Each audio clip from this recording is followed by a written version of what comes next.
साईराम दोस्तों, नमस्कार। मैं अमलेश सोनी आप सभी लोगों का स्वागत करता हूं आपके अपने YouTube चैनल साई श्रद्धा क्लासेस में।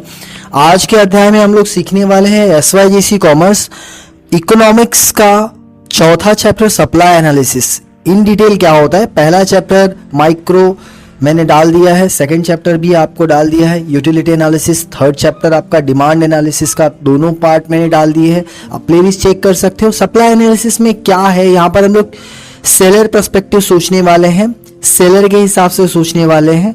देखिए इन डिटेल में चलते हैं हम लोग। सप्लाई एनालिसिस का सबसे पहला इंट्रोडक्शन। सप्लाई का मतलब होता है कि इतना इंपॉर्टेंट ये स्टडी, डिमांड को समझने के लिए सप्लाई को समझना भी जरूरी होता है।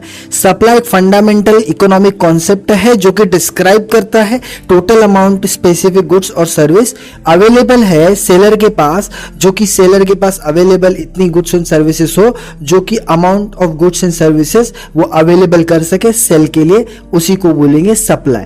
ठीक है, इतनी गुड्स इतनी सर्विसेज जितना कि सेलर के पास हो और वो उसको बेच सके, बेचने के लिए अवेलेबल करा सके, that is called supply. Output क्या होता है? आउटपुट एक हिसाब से देखा जाए तो एक प्रोसेस ऑफ प्रोडक्शन, मतलब बनाने में जितना समय लगा, बनाने का जो तरीका है वो एवरीथिंग, टोटल आउटपुट का defined as sum total of the quantity. कितना total quantity of commodity produce किया उस गिवन पीरियड ऑफ टाइम के दौरान उस इकोनॉमी में, उस समय के दौरान कितना quality of goods product, quantity of goods product, quantity of commodity produce किया, that is called output. Production consumption process को लीड करता है और प्रोडक्शन इनपुट करता है, कन्वर्ट करता है आउटपुट में, और आउटपुट मतलब फाइनल गुड्स। स्टॉक की बात की जाए तो स्टॉक क्या होता है? स्टॉक नॉर्मली वो कमोडिटी होती है जो सेलर अपने पास रखता है, the total quantity of a commodity जो सेलर अपने पास रखता है एक पॉइंट ऑफ टाइम के दौरान, काय के लिए? सोर्स ऑफ सप्लाई के लिए, ताकि उसको बेच सके। और इसको बोलते हैं पोटेंशियल सप्लाई। जितना सामान मेरे दुकान में है मैं बेचने के लिए रखा, वो टोटल स्टॉक होगा। प्रोडक्शन बढ़ने पर, by increasing production stock can be increase. अगर प्रोडक्शन बढ़ा दिया तो बट ऑब्वियसली उतना माल मैं दुकान में रख सकता हूं। विदाउट अ स्टॉक सप्लाई नहीं पॉसिबल है। मेरे पास सामान ही नहीं तो मैं बेचूंगा क्या? तो सप्लाई पॉसिबल ही नहीं होती वहां पे। Stock exceed supply, it is fixed and inelastic. ठीक है, फिक्स्ड होता है स्टॉक और वो इनइलास्टिक होता है। पेरिशेबल गुड्स जैसे कि मिल्क हो गया, फिश हो गया, ये मिल्क हो गया, दूध होगी, मछली होगी, तो ये सब का कैसा होता है? इसमें फटाफट जो भी स्टॉक है, स्टॉक इक्वल टू सप्लाई, जितना आया उतना बेच दो भाई। क्यों? क्योंकि खराब हो जाएगा ना। और मोस्टली ड्यूरेबल गुड्स जैसे कि फर्नीचर, गारमेंट्स हो गए, तो यहाँ पे स्टॉक एक्सीड कर सकता है सप्लाई में, मतलब जितना सप्लाई करना चाहिए उससे ज्यादा स्टॉक में पड़ा रहेगा। भाई 10-12 फर्नीचर की दुकान है मेरी, 10-12 फर्नीचर के अलग अलग शोकेस रखे रहूंगा तो ही ना कस्टमर्स आएंगे, अलग अलग अपने हिसाब से चॉइस करेंगे, तो इसके हिसाब से वहां पर स्टॉक एक्सीड टू सप्लाई। तो ये देखते हैं सप्लाई क्या बोलता है। सप्लाई एक रिलेटिव टर्म है, रिश्ता रखता भाई, क्या रिलेशन किसका किसके साथ है? प्राइस के साथ, टाइम के साथ और क्वांटिटी के साथ सप्लाई का रिश्ता। अब सप्लाई का मीनिंग बोलता है कि सप्लाई मतलब जो भी क्वांटिटीज है, जो भी अलग अलग क्वांटिटीज है, अगर ऑफर की जाएगी और प्रोड्यूसर वो ऑफर करता है सेल करने के लिए कि भाई मैं बेच रहा हूं, ले लो आके, तो उस टाइम के दौरान, उस पीरियड के दौरान जितना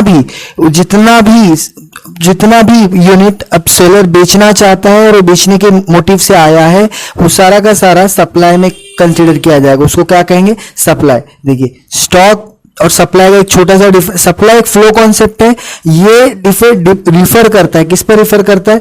कि कितना अमाउंट प्रोड्यूस किया है और उसके बाद वो कितना सेल के लिए ऑफर कर रहे हैं, मतलब कितना चाहिए पब्लिक को और कितना प्रोड्यूस किया, उसके ऊपर पूरा का पूरा सप्लाई और स्टॉक का कॉन्सेप्ट डिपेंडेंट होगा। बट अब वैसे देखो दुकान में चीजें रहेंगी तो ही ये चचा बेच पा रहे हैं।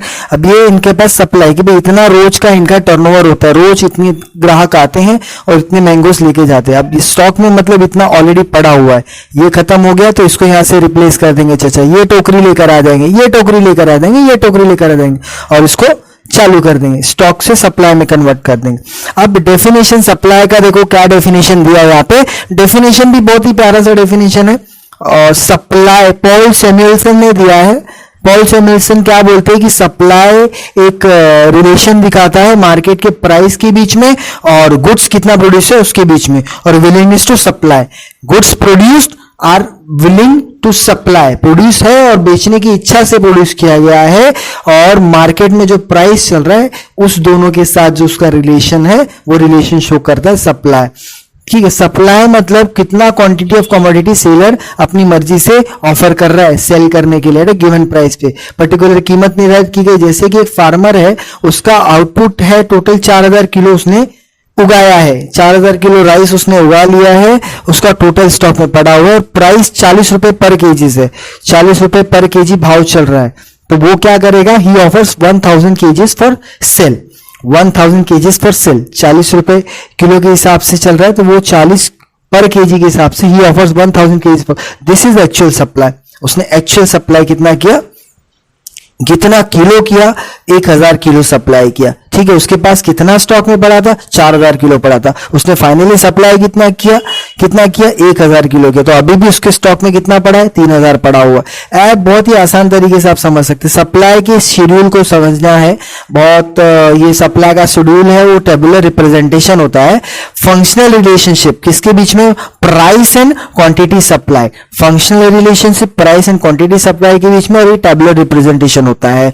ये इंडिविजुअल सप्लाई को बारे में पढ़ते हैं हम लोग, जैसे हमने इंडिविजुअल डिमांड पढ़ा था, वैसे इंडिविजुअल सप्लाई क्या बोलता है कि इंडिविजुअल सप्लाई एक टेबुलर रिप्रेजेंटेशन है जो कि अलग अलग क्वांटिटी ऑफ कमोडिटी को दिखाता है कि प्रोड्यूसर विलिंगनेस है प्रोड्यूसर की, और प्रोड्यूसर से बेचना चाहता है during a given period of time. 2017 से 18 में जो भी सप्लाई हुआ वो 17 से 18 के बीच का सप्लाई, 18 से 19 में सप्लाई बढ़ भी सकता है, कम भी हो सकता है, वाइस वर्सा जो भी चीजें होंगी, बट एक during a given period of time इसको कंसिडर किया जाता है। इस सप्लाई शेड्यूल से हम लोग समझते हैं इंडिविजुअल मतलब एक अभी मैं एक दुकान लेकर चल रहा हूं, मेरी फ्रूट्स की दुकान है, तो मैं इंडिविजुअल लेवल पे मैं कितना सप्लाई कर रहा हूं। अगर 10 रुपए का सामान बिक रहा था तो मैं सोचूंगा भैया कि 100 किलो क्वांटिटी बनाओ, लेकिन अगर 20 रुपए का भाव चल रहा है तो मैं सोचूंगा भैया ज्यादा प्रॉफिट कमाओ तो 200 किलो क्वांटिटी प्रोड्यूस करूं। 30 का बिक रहा था तो सोचूंगा 300 केजीज क्वांटिटी प्रोड्यूस करूं। 40 का बिकेगा तो बोलूंगा 400 क्वांटिटीज प्रोड्यूस करूं। 50 का बिकेगा तो चलो भाई बढ़ा दूं, मेरी लालच बढ़ती जाएगी, मैं ज्यादा से ज्यादा प्रोड्यूस करने की सोचूंगा। तो वही बता रहा फंक्शनल रिलेशनशिप प्राइस और क्वांटिटी का सप्लाई के बीच में जो होता है, लोअर द प्राइस कम रहेगी तो कमोडिटी सप्लाई भी कम होगी। जैसे कि लोएस्ट प्राइस 10 पे सप्लाई सिर्फ 100 केजी का था, हाईएस्ट प्राइस 50 पे सप्लाई 500 केजी का हो गया। मतलब एक डायरेक्ट रिलेशनशिप है। सप्लाई कर्व को भी देख लेते हैं इन डिटेल में। सप्लाई कर्व देखिए, कर्व का मतलब हो गया graphical representation of individual supply schedule.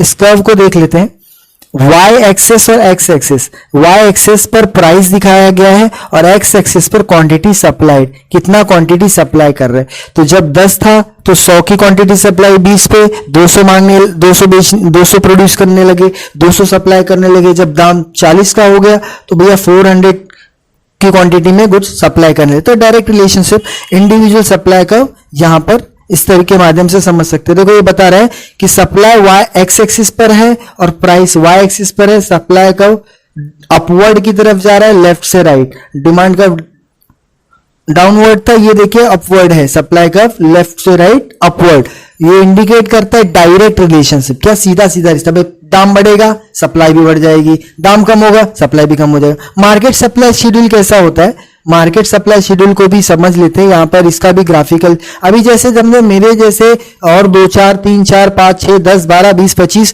Sellers होंगे जो सेम तरह का कमोडिटी बेचना चाहते होंगे, जो बेच रहे होंगे मार्केट में, ठीक है। तो उसके हिसाब से बहुत सारे एन नंबर ऑफ कस्टमर्स भी होंगे। तो showing different quantities of a commodities which are producer, हर एक प्रोड्यूसर प्रिपेयर करता है सेल करने के लिए डिफरेंट प्राइसेस में। अब मैंगो का दाम, अभी वही मैंगो जो एक सेलर, एक मैन्युफैक्चरर के पास से, एक फार्मर के पास से 20 रुपीज पर केजी के हिसाब से लाया, तो वही मैंगो वो अलग अलग डोमेन में, अलग अलग रीजन में अपने अपने डिफरेंट प्राइसेस पे बेच सकता है। ये तो टोटली डिपेंड करता है सेलर के ऊपर, जो स्टॉक में रखा है और सप्लाई करने के उद्देश्य से अपना प्रॉफिट मोटिव के हिसाब से जो भी प्राइस वो डिटरमाइन करेगा, एरिया के हिसाब से, लोकेशन के हिसाब से वो चार्ज करता है। मार्केट सप्लाई शेड्यूल, अब देखो जब 10 का क्वांटिटी 10 रुपए के हिसाब से बिक रही, तो सेलर ए 100 किलो बेचता था, सेलर बी 200 किलो, सेलर सी 300, तो टोटल उस टाइम पे मार्केट सप्लाई 600 की थी।